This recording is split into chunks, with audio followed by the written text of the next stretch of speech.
एक हा मार्ग सत्याचा आहे. सत्य हाच परमेश्वर आहे. परमेश्वर हाच सत्य आहे. या मार्गाची रूपरेषा, तर या मार्गाची सत्यता आहे. या सत्यतेमध्ये सर्व दुःखी कष्टी मानवाचे दुःख दूर झाले. ही महान त्यागी बाबा जुंदेजीची कृपा आहे. महान त्यागी बाबा जुंदेजीनं हा मार्ग काढलाच नसता तर तुमची आमची ओळख झाली नसती, आमचे दुःख दूर झाले नसते आणि आज एकत्र आम्ही जमलो नसतो आणि हे सेवक संमेलनसुद्धा झाले नसते. ही महान त्यागी बाबा जुंदेजीची कृपा आहे आणि त्या कृपेला आपल्याला चालवून ठेवायचं आहे. आतापर्यंत पुष्कळ लोकांनी मार्गदर्शन केलं आणि या मार्गाची रूपरेषा एक आहे का माणसानं मार्गात आल्यानंतर सुखी झाल्यानंतर जुन्या दिवसाची आठवण विसरू नका. का मी या मार्गात यायच्या आधी मी होतो कसा, आज झालो काय, म्हणून जुन्या दिवसाकडे लक्ष देऊन समोरचे पाऊल व्यवस्थित चाला. जरी आज तुम्ही सुखी झाले असाल तर अहंकारात येऊ नका. बाबांनी आम्हाला मोहमाया अहंकाराचं विसर्जन करायला सांगितलं आहे आणि जो मोहमाया अहंकाराचं विसर्जन करेल तो समोर टिकेल, अन्यथा तो मागासल्याशिवाय राहणार नाही. आणि म्हणूनच बाबांनी सांगितल्याप्रमाणे आपण आपली कार्यप्रणाली व्यवस्थित चालू ठेवले पाहिजे. आज प्रत्येक मनुष्य या मार्गात येताना व्यसनाआधी होता, पण काही काही लोक बहार बाध्यामुळे बी दुःखी होते. त्याच्यातलं मी एक सुद्धा आहे आणि मी आजपर्यंत कुठल्याच सेवक संमेलनामध्ये हा मार्गदर्शन केलो नाही. याचं कारण काय आहे का ज्या जुन्या दिवसाची आपल्याला आठवण आल्यानंतर मार्गात यायच्या आधी मी होतो कसा, आज झालो काय, आणि हा मार्गदर्शन जरी आपण करावं गेला तर खरोखरच माणसाच्या छातीला दुःख वाटते, आत्म्याला झटका बसते. आता बोरकर साहेबांनी मार्गदर्शन केलं. त्यांनी मार्गात येण्याचं कारण त्यांच्या डोळ्यातून अश्रू पडला. मला बरं वाटलं नाही त्यावेळेस आणि मला बी त्या जुन्या दिवसाची आठवण आली. त्या मी, माझी पत्नी आणि मला 3 मुलं. मोठा मुलगा 4 वर्षाचा, 2 नंबरचा मुलगा 2 वर्षाचा आणि 1 नंबरचा पोरगा हा फक्त 3 वर्षाचा, 2 वर्षाचा. असा माझा परिवार होता. मी फॉरेस्ट डिपार्टमेंटला होतो. माझी ड्युटी चालू असतानाच याच्या आधी काय झालं का आमच्या घरावर मोठं दुःखाचे कोसर पडलं. एक नुसत्या कुपाच्या झगड्यावरून, खेड्यातला राहणारा व्यक्ती मी, आणि कुपाच्या झगड्यावरून आईवडिलांशी माझ्या वैदाशी झगडा झाला आणि त्या झगड्यामुळे माझ्या आईला आग्याबेंतर लावून माझ्या आईला मारलं, ते मरण पावली. त्याच्यानंतर माझ्या भावासुनेला त्यांनी त्याच्यावर इलाज चालवला. भावानं बहुत प्रयत्न केला, काही फायदा झाला नाही.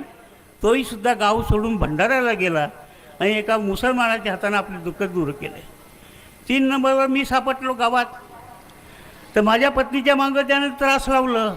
मांत्रिकानं तिला भूतबाधेचा चालू झाला.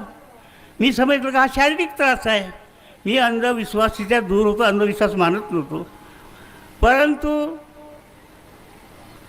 केव्हाही आल्यानंतर, ड्युटीवर आल्यानंतर पत्नी माझा हात दुखते, माझा तो दुखते, मला हा बरोबर नाही वाटत, तो नाही वाटत. मी तिला ढोंग करतेस म्हणून घरी राहायला भेटते, वर मजुरी करायला जायला नाही लागत.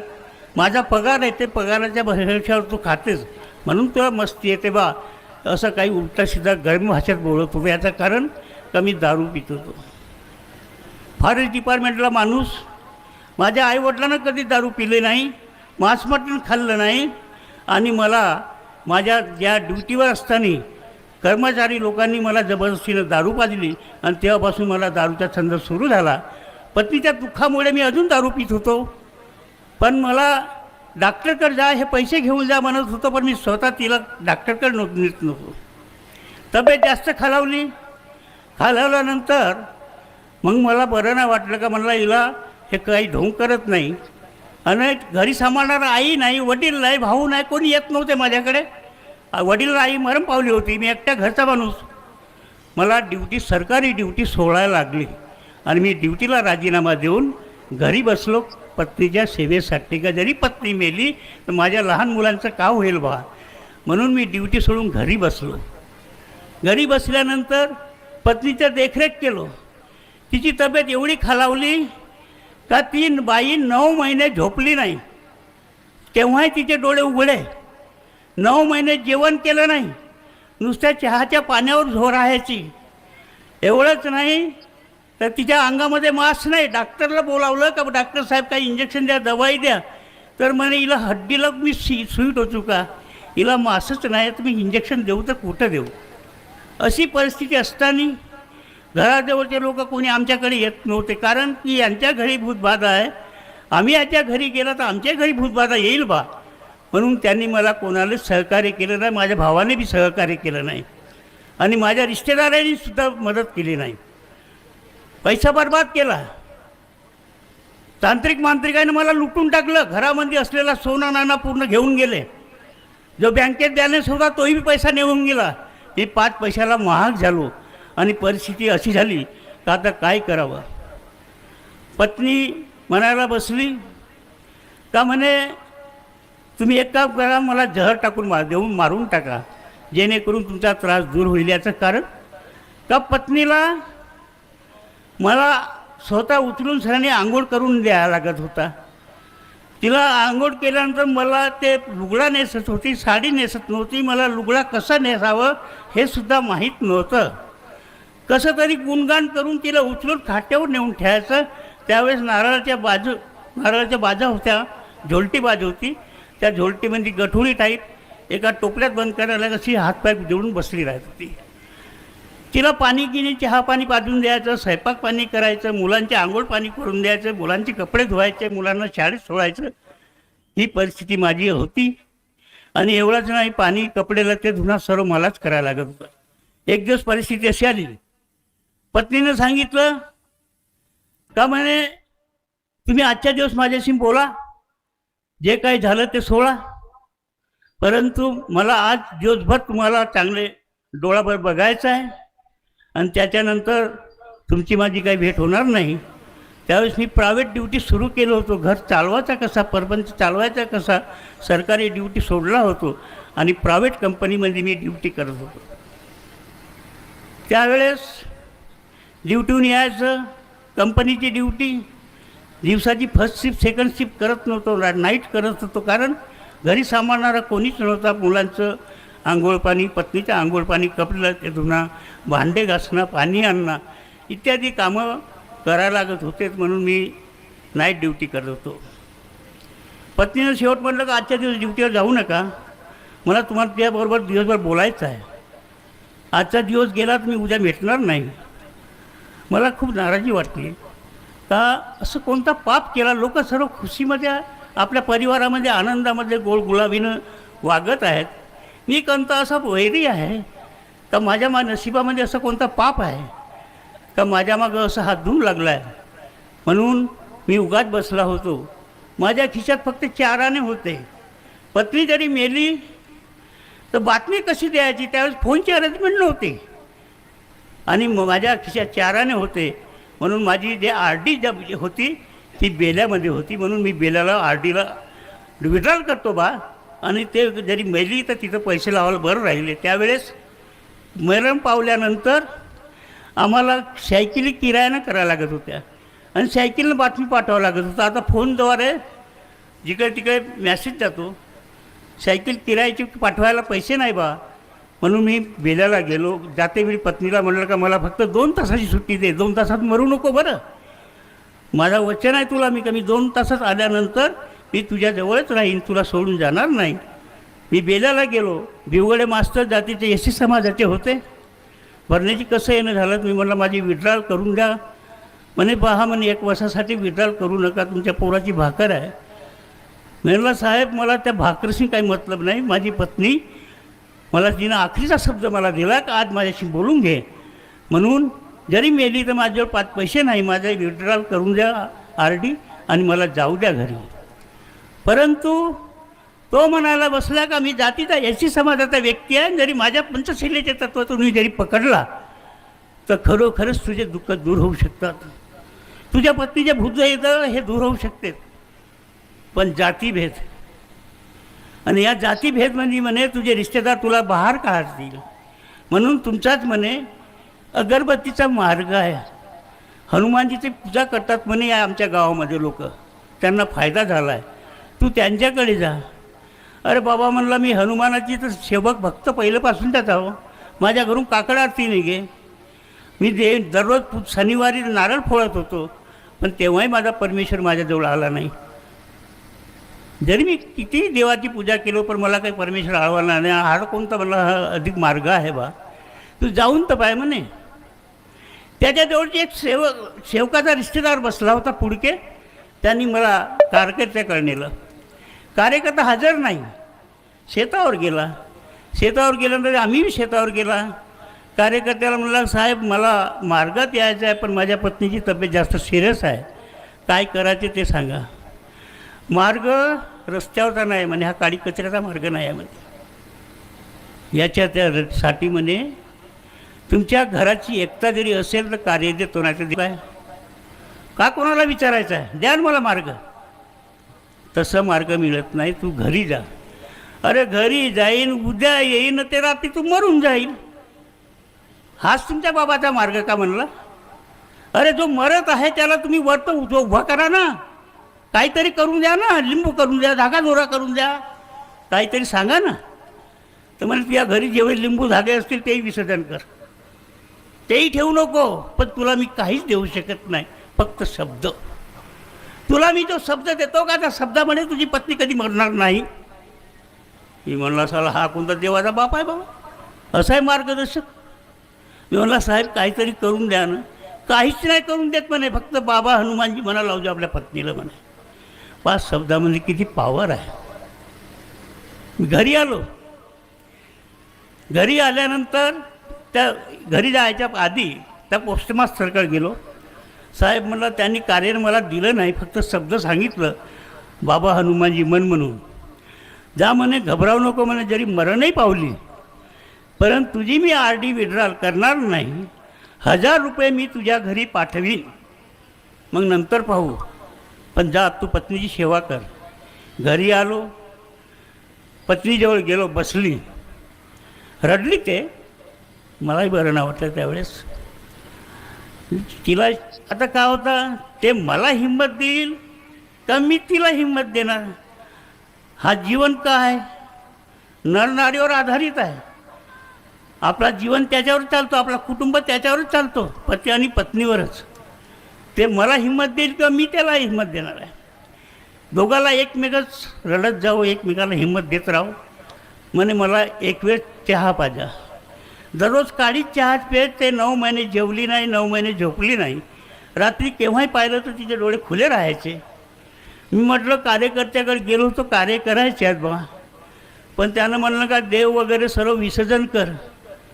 आणि म्हणे आमच्या घरी तो आईवडिलांनी ठेवलेले ते देव आहेत, ते विसर्जन करायचे, देवरा फोडायचा आहे. तुम्ही तो भूत बोलत होता तिच्यासमोरचा, तुम्ही मूर्ख आहात का म्हणे. माझ्या मुलांना रोडवर कटोरा घेऊन बसायला लावणार का तुम्ही म्हणे. कोटसा मार्ग न कोटसा का म्हणे, कोणी दुरुस्त नाही करत म्हणे. तुम्ही मार्गात जाऊ नका. ते नव्हती बोलत, तिच्या अंगातला सैतान बोले. तो मुलांना सांगितलं, मुलांना कसा रे बेटा, छोटे छोटे मुलं होते ते तर होच म्हणणार आहे. मोठा मुलगा 4थ्या वर्गातला थोसा बरा होता. त्यांनी म्हटलं पापा पकडायचंच. आम्ही रात्री देवरा फूड करून ते देव वगैरे भावाकडे पाठवलं. आणि रात्रीला झोपायच्या वेळेस जवळजवळ खाटा टाकल्या.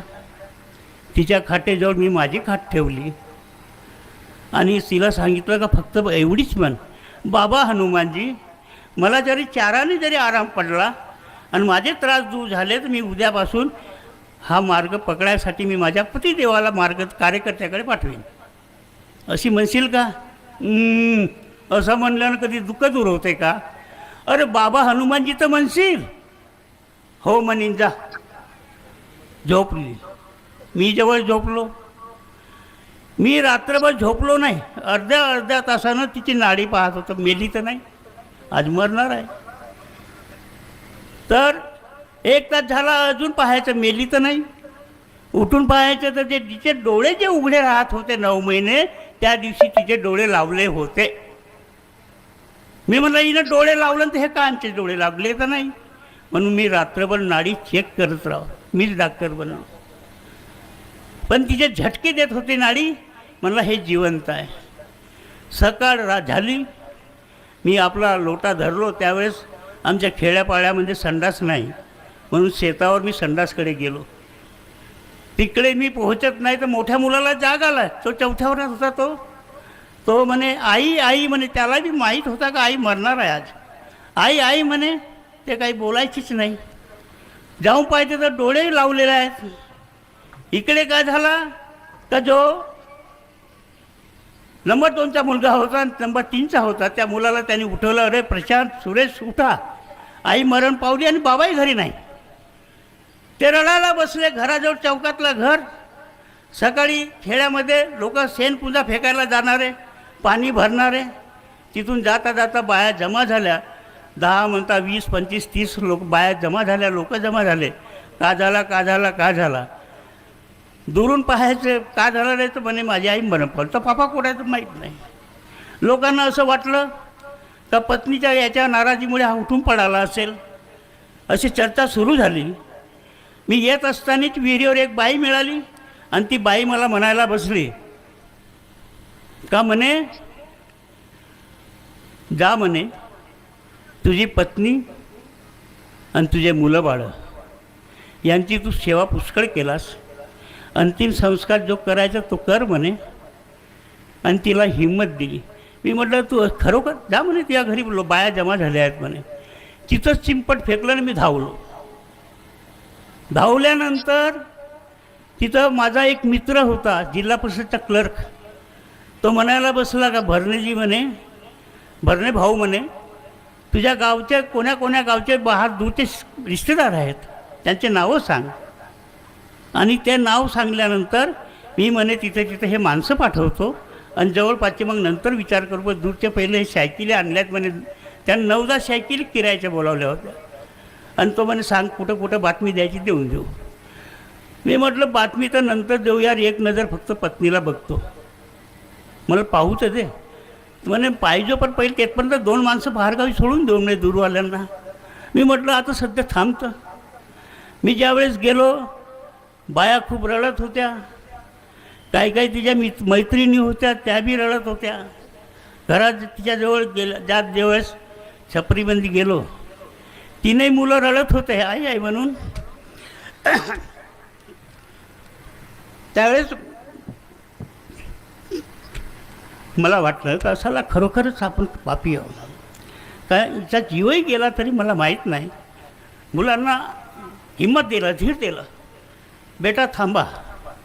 खरोखरच पाहिलं तिचे डोळे लावले होते, आवाज दिला, बोलली नाही. असं वाटलं का खरोखरच ही मरण पावली.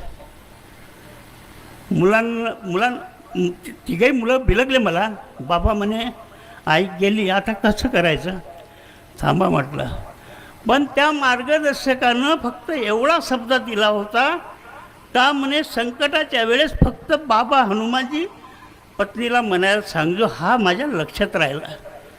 त्यानं काही मला तीर्थ बनायला सांगितलं नाही, पाणी कसं बनवायचं ते सुद्धा सांगितलं नाही. परंतु त्यांच्या शब्दाकडे लक्ष दिलं आणि तो मग बाबा हनुमानजी म्हणून पाहू का, खरोखरच हे माझ्याशी बोलल का, या शब्दावर खरोखरच परमेश्वर उभा राहील का, ही शंका माझ्यामध्ये सुरू झाली. आणि लगेच मी पाणी घेतलं. आता मला फूक वगैरे कसं मारावं ते काही माहीत नव्हता. फक्त एवढाच घेतलं, हातामध्ये पाणी घेतला आणि बाबा हनुमानजी म्हणून तिच्या डोळ्यावर शिट्टा मारला. जसा शिट्टा मारला तसंच तिनं डोळे उघडलं. मला म्हणे झोपू द्या, खूप झोप लागली आहे. अहो पण म्हणला तू हे लोक जमा झाले आहेत, मुलं रडून राहिले आहेत, तू एक नजर फक्त लोकांना दाखव का मी खरोखर जिवंत व्हा म्हणून. तिला उठता नव्हता येत, कारण का ते झोलट्या बादलीमध्ये गठुडी टाईप बसलून राहायची. म्हणून मी तिला उचललो, मांडी दिलो ना, मांडीवर टेका लावून सगळ्यांनी तिला बसवलं. बायांना हात जोडून सांगितलं का तुम्ही आपापल्या घरी जा, माझी पत्नी काही मरण पावली नाही, माझी पत्नी जिवंत आहे. मुलांना सांगितलं रडू नका रे बाबा, तुमची आई जिवंत आहे. आणि मग मला म्हणे मला बिस्किट आणि साखरेचं पाणी आणा आणि त्याच्यात मी पाणी टाकून फिरवून मला चारा, मी चारलं. अशा कंडिशनमध्ये तिला पुन्हा नवीन जीवनदान मिळालं. मला खूप आनंद वाटला आणि लगेच मार्गदर्शकाकडे जाऊन मी 1986ला हा मार्ग पकडला. तिकडून आल्यानंतर कार्याला सुरुवात केली. जी बाई 9 महिने जी बाई 9 महिने 9 दिवस आपला 9 महिने झोपली नाही, 9 महिने जेवण केलं नाही, ती बाई गुंड आणि चरबी घेऊन विहिरीवर पाण्याला गेली. चौथ्या दिवशी, ज्या दिवशी मी साखरेचा नैवेद्य अर्पण केलं त्या दिवशी. तिला कोणती शक्ती आली असेल. मी आलो घरी आल्यानंतर मुलांना विचारलं, आई कुठं गेली? आई म्हणे गेली म्हणे इथं विहिरीवर. मी म्हटलं तिला उठता नाही, बसता नाही आहे, तिच्यामध्ये शक्ती नाही आहे, आणि ही गेली कशी? सत्य परिस्थिती मी परमेश्वराजवळ तुम्हाला सांगतो का तिला चौथ्या दिवशी एवढी शक्ती आली का ते गुण घेऊन पाण्याला गेली. मी धावत गेलो, मला राहून नाही झालं का चक्कर येऊन कुठं पडेल बा. तिथं गेलो तर हे तेही म्हणजे विहीर अशा ठिकाणी होती का घरून गेल्यानंतर तळ्याच्या पारीने जाणे, खाली उतरणे, आणि त्यावेळेच्या विहिरी तोंडीवाल्या विहिरी नव्हत्या, खुल्या विहिरी होत्या. त्याच्यावर लाकडाची पाटी राहायची आणि तिथून ओवण्यानं पाणी खिचायचं. अशा परिस्थितीमध्ये विहिरीत पडेल बा म्हणून मी गेलो आणि तिला विचारलं का तू कशा करता इथं आली मरायला? अहो म्हणे मला खूप शक्ती आली. म्हणे तुझं टिलटिली दिसते ना, कोणी शक्ती आली म्हणे. नाही म्हणे मला पाणी तर भरू द्या म्हणे. बाजूला म्हटलं मी स्वतः पाणी काढलं, गुण भरलं, गुण डोक्यावर पकडला. ते म्हणे मी चरबी पकडतो, मग तू पकड. आणि मग घरी आला. लोक विचार करत का जी बाई मरणाच्या दारामध्ये गेलेली आणि हा पुनर्जन्म मिळालेला बाई आज 3 दिवसात 4 दिवसामध्ये पाणी भरून राहिली. लोक कौतुक करत होते. माझ्या पत्नीला सुद्धा विचारायचे का तुला कोणत्या डॉक्टरची औषधी घेतल्या, कोण्या वैद्यवानानं दुरुस्त केलं? त्यांना सांगितलं माझ्या पत्नीनं. फक्त माझ्या पतिदेवाने एवढा सांगलं म्हणे का हा अगरबत्तीचा मार्ग आहे. त्यावेळेस हा परमात्मा आहे कोणी म्हणत नव्हते आणि काही नाही, फक्त अगरबत्तीचा मार्ग म्हणत होते. आणि जरी मी ह्या मार्गातून आलो नसतो तर माझी पत्नी, माझी 3 मुलं आणि मी सुद्धा मरणार होतो. मी माझ्या मित्राकडे गेलो का मला तुझ्या जे वाडीवर तू औषधी मारतेस त्याच्यातली मला काहीतरी औषधी दे. कशा करता तर माझा घर मातीचं आहे आणि त्याचे मोठे मोठे गड्डे पडले आहेत, घुसीनं पूर्ण गड्डे पाडले आहेत, त्या घुसीला मारायचं आहे. पण त्याच्या आईनं मना केलं. नाही तर त्या दिवशी औषध आणल्यानंतर मी त्या पहिले आपल्या लहान मुलाला, जो आज डॉक्टर आहे, त्या लहान मुलाला मारणार होतो. नंबर 2चा बँकेचा मॅनेजर आहे त्याला मारणार होतो. आणि त्याच्यानंतर जो आज शिक्षक आहे जिल्हा परिषदला, त्या मुलाला मारणार होतो. आणि त्याच्यानंतर मी स्वतः मारणार होतो. पण परमेश्वरानं आमची चौघाचे जीव वाचवलं. आज आम्ही सुखी आहो, सुखमय आहो. आणि वैतागलेला व्यक्ती आज एक पहिलं महाग असणारा आज सर्व सुख समाधाने, नौकर चाकर सर्व बरोबर आहे आणि सुख समाधानाने आहो. अशी परमेश्वराची कृपा आहे. या कृपेला तुम्ही पकडा, मीही पकडतो. तुम्ही बाबांनी दिलेले 4 तत्व ते शब्दाचे पालन करा. मी सुद्धा माझ्या जीवनात आपल्या कुटुंबासहित बाबांनी दिलेले 4 तत्व 3 शब्द नियमाचे काटेकोरपणे पालन करण्याचा परिपूर्ण प्रयत्न करीन. एवढे बोलून मी माझ्या शब्दाला विराम देतो. सर्व सेवकांना माझा नमस्कार.